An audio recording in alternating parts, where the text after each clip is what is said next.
Hello friends, Manorama कुक्स चैनले आपनादेरके स्वागत। आज आमी आपनादेर साथे भीषण ही सहज मुलो रेसिपि शेयर करছি। এটা পুরোপুরি নিরামিষ রেসিপি আর এটা গরম ভাতের সাথে অসাধারণ খেতে লাগে।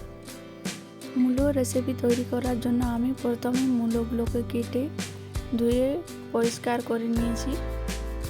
আমি লম্বা লম্বা পাতলা করে কেটেছি, আপনারা আপনাদের পছন্দ মতো শেপে কাটতে পারেন। এখন আমি কড়াইতে কিছুটা পরিমাণে জল বসিয়েছি।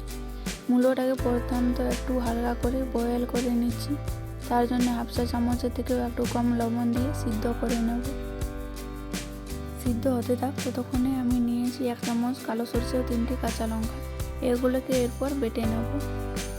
2-3 মিনিট মুলোটা সিদ্ধ করার পর এখন আমি মুলোটাকে জল থেকে ছেঁকে ভালো করে তুলে নেব। এরপর কড়াইতে পরিমাণ মতো সরষের তেল গরম করে দিয়ে দিয়েছি 1 চা চামচ কালো জিরে, একটা শুকনো লাল লঙ্কা ও একটা কাঁচা লঙ্কা।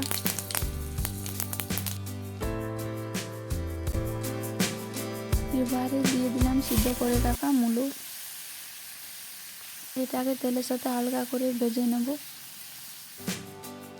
এবার অল্প পরিমাণে লবণ ও সামান্য হলুদ গুঁড়ো দিয়ে মুলোগুলোকে ভেজে নিতে হবে।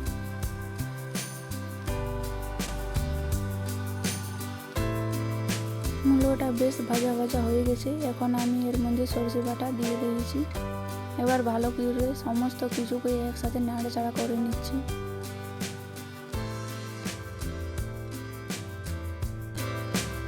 এবার দিয়ে দিচ্ছি সামান্য পরিমাণে জল।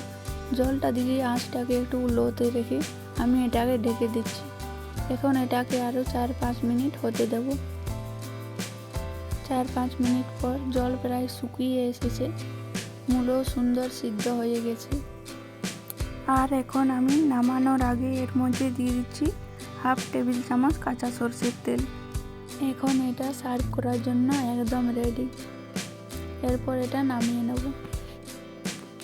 তৈরি হয়ে গেল আমাদের সরষে বাটা দিয়ে মুলোর ঝাল। আমার এই ভিডিওটি যদি আপনাদের ভালো লেগে থাকে তাহলে একটা লাইক দিয়ে সাবস্ক্রাইব করে দেবেন চ্যানেলটিকে, এরকম নিত্য নতুন ভিডিও পাওয়ার জন্য।